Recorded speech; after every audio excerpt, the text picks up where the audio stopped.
ఉన్న బంగారాన్ని విడిపించి ఆ రోజు ఆన్లైన్ రేటుకే మేము కొంటాం. Sharma gold company.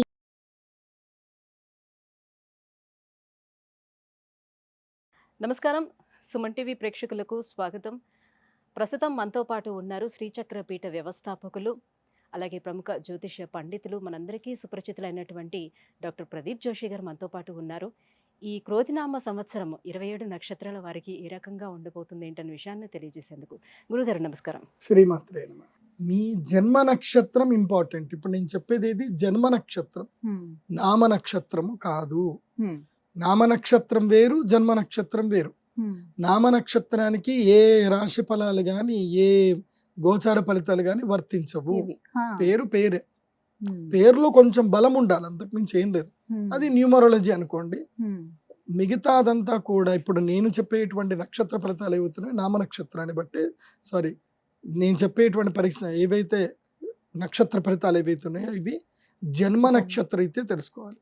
మీ జన్మ నక్షత్రం మీకు తెలియదంటే నా వెబ్సైట్కి విజిట్ అవ్వండి. అక్కడ మీ date of birth, time, place అన్ని కూడా ఎంటర్ చేయండి. మీకు మీ యొక్క జాతకం మీకు ఈమెయిల్లో PDF రూపంలో వస్తుంది. ఇది 500 పేజీలకు పైగా వస్తుంది. డే టు డే రిపోర్ట్ తో సహా వస్తుంది. అంటే ఈ రోజు ఏం జరగబోతుంది, రేపు ఏం జరగబోతుంది అనేది సూచన ప్రాయంగా డే టు డే రిపోర్ట్ తో సహా వస్తుంది. సో అది మీరు స్వీకరించవచ్చు. మీ జన్మ నక్షత్రం అక్కడ నుంచి తెలుసుకోండి. పేర్లను బట్టి ఇప్పుడు శ్రీనివాస్ అని పేరు ఉంటుంది, అందరూ తులారాశి అని చెప్పేస్తారు. కాదు. ఇప్పుడు వెంకటేష్ అంటారు, వేవో కాకి మృగశిర నక్షత్రము అంటే ఇది మిథున రాశి అని చెప్పేస్తారు. కాదు. సో ఇలా పేరును బట్టి మీరు రాశులు చెప్పుకోకండి, నక్షత్రాలు చెప్పుకోకండి, దాని ఫలితాలు ఉండవు. సో ఇప్పుడు ఈ సంవత్సరము క్రోధినామ సంవత్సరంలో ఒక్కొక్క నక్షత్రం వారికి ఎలా ఫలితాలు ఉన్నాయో చెప్తాను. అందరూ జాగ్రత్తగా వినండి. మీ జన్మ నక్షత్రాన్ని బట్టి మీరు నోట్స్ రాసుకోండి. గురుగారు, శతభిష నక్షత్రం వాళ్ళకి ఈ క్రోధినామ సంవత్సరం ఎలా ఉండబోతుంది, వారి గుణగణాలు ఎలా ఉంటాయి, అండ్ ఈ సంవత్సరం అంతా వాళ్ళకి బాగుండాలని అంటే ఎలాంటి పరిహారాలను వాళ్ళు పాటించుకుంటే బాగుంటుంది వాళ్ళంతా? శ్రీ గురుభ్యో నమః. శ్రీమాత్రే నమః. ఒక సామెత ఉంటుంది తెలుసా, జాకిన్ ఆల్ నన్ ఆఫ్ వన్ అని చెప్పేసి. అంటే అన్నిట్లో ఆడతేరు ఉంటారు, అన్నిట్లోనూ ఉంటారు, కానీ ఇది ఏది వాళ్ళకి రాదు. అది ఎవరు అంటే వీళ్ళే, శతభిష నక్షత్రం. ఎక్కడికి వెళ్ళినా అన్ని నాయే, నేను ఇది చేస్తా, ఇది నేను చేయగలుగుతా, ఇది ఇంపాసిబుల్, ఇది నేను చేయగలుగుతా, ఇదేముంది ఇది అయిపోతుంది, ఇది చేస్తా అన్నీ చేస్తా అంటారు, ఏది చెయ్యరు. కాస్త విశాఖ నక్షత్రం లాగా కొంచెం, కానీ శతభిషం ఇంకా ఎక్కువ ఉంటారు. శతభిష వాళ్ళకి ఏంటంటే they are multi talented personality. విశాఖ వాళ్ళు ఏంటంటే ఆరంభ శూరులు మాత్రం. శతభిషం వాళ్ళకి they are having multi talented. వాళ్ళకి టాలెంట్ ఉంటుంది. మీరు ఏదైనా టాస్క్ ఇస్తే ఆ టాస్క్ కంప్లీట్ చేస్తారు. కాకపోతే వాళ్ళ జీవితంలో ఇది నాకు కరెక్ట్, నేను దీంట్లోనే స్టిక్ అవుతాను అని స్టిక్ అవ్వలేరు. అది ఇబ్బంది. అలా ఒకదాని మీద కరెక్ట్గా స్టిక్ అయ్యి ఒక దాంట్లో వాళ్ళు మాస్టర్ అవుతే బాగుంటుంది. అదే జాకినాల్ మాస్టరింగ్ నన్ అన్నట్టు మాస్టర్ చేయలేరు వీళ్ళు. అన్నీ నేర్చుకుంటారు కానీ మాస్టరింగ్ రాదు. సో వీళ్ళ ఎక్కువగా పరోపకార బుద్ధి ఉంటుంది, వేరే వాళ్ళకి ఎక్కువగా చేస్తూ ఉంటారు. ముఖ్యంగా వీళ్ళకి స్నేహితులు దొరకరు. వీళ్ళు స్నేహానికి ఎక్కువగా బానిసైపోతారు. స్నేహితులకు చేస్తూనే ఉంటారు. కర్ణుడి నక్షత్రం.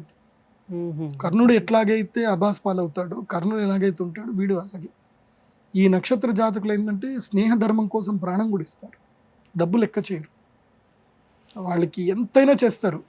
అంటే వాళ్ళకి ఈగో ఉండదు, స్నేహితుల విషయంలో ఈగో ఉండదు. ఇప్పుడు ఎవరైనా ఫ్రెండ్ దగ్గరికి వెళ్ళి వాడికి కరెక్ట్గా వాడు ఏదో ఇంటర్వ్యూకి ఎటో వెళ్తున్నాడు, వీడు రూమ్లో ఉన్నాడు, వాడికి పని లేదు, అవసరమైతే ఫ్రెండ్ షూస్ కూడా పాలిష్ చేసి రెడీ పెట్టిస్తాడు. అరే వెళ్ళరా నువ్వు వెళ్ళు, కళ్ళు నేను డ్రాప్ చేసేస్తా అని వెళ్ళిపోతాడు. అంటే తన గురించి ఆలోచించారు, ఫ్రెండ్స్ గురించి ఎక్కువగా ఆలోచిస్తారు. సో మంచి వ్యక్తిత్వం, ఎవరిని ఇబ్బంది పెట్టరు, ఎవరిని గొడవ పెట్టుకోరు, ఎవరిని మనసుకి హట్ చేయరు. మంచి శతభిషం అంటే ఆరోగ్యం. డాక్టర్ అంట, యాక్చువల్లీ బిషక్ అంటే doctor. They are psychological doctors. They are very lovely, very friendly, very calm, బాగుంటారు. కాకపోతే వీళ్ళని డిస్టర్బ్ చేయకూడదు. వీళ్ళకి ఏదైతే వీళ్ళ వ్యక్తిత్వం ఉంటుందో, వీళ్ళు ఏదైతే పని చేసుకుంటారో అది డిస్టర్బ్ చేయకూడదు. అది డిస్టర్బ్ చేస్తే వీళ్ళు వెళ్ళిపోతారు, అలకరాయిళ్ళు విపరీతంగా అలుగుతారు. ఇంకా అది ఉంటుంది. కానీ ఈ సంవత్సరం మాత్రం శతభిషం వారికి ఎట్లా ఉంటుందనంటే మిమ్మల్ని పూర్తిగా వాడుకుంటారు. పూర్తిగా మీ జీవితంలో మీరు ఎన్ని ఎఫర్ట్స్ పెట్టినా, ఏది పెట్టినా గొడ్డు చాకిరి లాగానే ఉంటుంది. ధనలాభం రాదు. తర్వాత కీర్తి ప్రతిష్టలు కూడా దూరం అవుతాయి, గొడవలు కూడా ఎక్కువ అవుతాయి, ముఖ్యంగా వాహన గండం ఉంటుంది, దెబ్బలు తాకుతాయి ఈ సంవత్సరం. తర్వాత నమ్మక ద్రోహాలు జరుగుతాయి. ముఖ్యంగా ఫినాన్షియల్ డీల్స్ విషయంలో అప్రమత్తంగా ఉండండి. కోర్టు కేసులు అవుతాయి, జైలుకి వెళ్ళే యోగం కూడా ఉండే ఉంటుంది. అంటే ఆ పరిస్థితుల్లో ఆ పనులు చేసేటువంటి వాళ్ళు.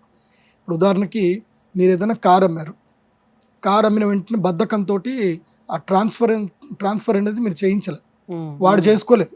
మోస్ట్లీ ఏంటంటే యాక్చువల్లీ ఈ సిస్టమ్ తీసుకురావాలి. ఇల్లు అమ్మినప్పుడు ఎట్లాగైతే సెల్లర్ కూడా వెళ్ళిపోయి తమ్మునేలు పెట్టి ఇల్లు ఎట్లాగైతే అమ్ముతున్నాడో కారు కూడా అలాగే వెళ్ళి పెట్టి అమ్మేటట్టుగా ఉంచాలి.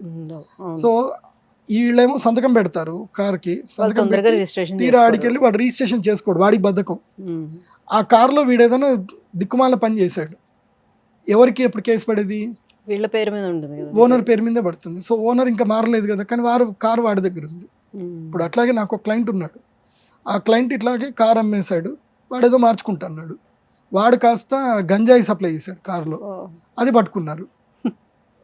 ఇది ఓనర్ వీడి ప్రమేయంలో జరిగిందని చెప్పి వీడిని తీసుకెళ్ళి లోపలేసేసారు.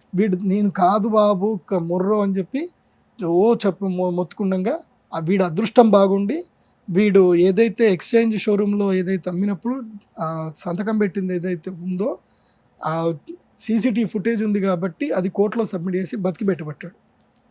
అది ఆ సీసీటీవీలు కాపాడే. సో అందుకే చెప్తున్నాను, శతభిషం వారు ఏ ఫైనాన్షియల్ ట్రాన్సాక్షన్ చేసినా, ముఖ్యంగా అగ్రిమెంట్లు ఏం చేసినా చాలా జాగ్రత్తగా ఉండండి. మీ భూములు ఏవైనా అమ్మేది ఉంటే మాత్రం అగ్రిమెంట్లు చేయకండి. మీరు అమ్ముతున్నారు, అమ్మేటప్పుడు మీరు వచ్చి కొనడానికి వచ్చారు, ఏదో భూమి ఒక 3 కోట్లు ఏదో ఉంది, టోకెన్ అడ్వాన్స్ కింద 50 లక్షలు ఇస్తానంటారు, 50 లక్షలు తీసుకొని అగ్రిమెంట్ చేశారు. ఆ 3 కోట్లు వాడు ఇవ్వడు, 10 ఏళ్ళు అయినా సరే నేను అగ్రిమెంట్ చేసుకున్నా కదా అని చెప్పి కోర్టులో కేసేసి హోల్డ్ చేసి పెడతాడు. సో 10 ఏళ్ళైనా మీరు ఆ ల్యాండ్ అమ్ముకోలేదు. సో అగ్రిమెంట్లు చేయకండి. 3 కోట్లు ఇస్తా అంటే అన్న 3 కోట్లు ఇయ్యన్నా, నువ్వు ఎప్పుడు రిజిస్ట్రేషన్ అంటే అప్పుడు ఇస్తా, నేను మాట ఇస్తున్నా, 60 రోజుల వరకు నేను ఎవరికి ఆ భూమి అమ్మను మాట ఇస్తున్నా కావాలంటే, సో నువ్వు రా, మాట ఇస్తున్నా అంటే మాట మీద నిలబడుతున్నా అని చెప్పండి. కానీ అగ్రిమెంట్ సంతకాలు చేయకండి. డైరెక్ట్ స్పాట్ రిజిస్ట్రేషన్ ఇవ్వడంలో కానీ తీసుకోవడంలో కానీ నో అగ్రిమెంట్స్, ఓన్లీ రిజిస్ట్రేషన్స్. అది బాగా గుర్తుపెట్టుకోండి శతభిషం వారు ఈ సంవత్సరానికి. సో పరిహార విషయానికి వస్తే శతభిష నక్షత్ర జాతకులు విశేషంగా ఈ సంవత్సరము రామేశ్వరం వెళ్ళండి. రామేశ్వరం వెళ్ళి పూర్తిగా ఆ 23 బావుల నీళ్ళల్లో మొత్తం కూడా స్నానం చేయండి. అన్నీ స్నానం చేసి రామేశ్వరంలో ఇసుక తీసుకోండి. ఇది రామకోటి దగ్గర ఒక ఇసుక ఉంటుంది, చివరిగా ధనుష్కోటి వరకు వెళ్ళి అక్కడ ఇసుక తీసుకోండి. ఒక బ్యాగ్లో కానీ ఒక డబ్బాలో కానీ ఆ ఇసుక నింపుకోండి. ఫ్లైట్ ఎక్కండి, అక్కడ నుంచి మధురై నుంచి ఫ్లైట్ ఎక్కి డైరెక్ట్గా కాశీలో దిగండి. కాశీ గంగలో వెళ్ళి అక్కడ శివలింగం చేసి అక్కడ ఆ యొక్క మట్టిని అక్కడ కలపండి. ఈ పని ఈ సంవత్సరం తప్పకుండా శతభిషం వారు చేయండి, బాగుంటుంది. ధన్యవాదాలు గురుగారు. సుమన్ టీవీలో మీ పర్సనల్ అండ్ బిజినెస్ ప్రమోషన్స్ కోసం కింది నెంబర్కి కాంటాక్ట్ చేయండి.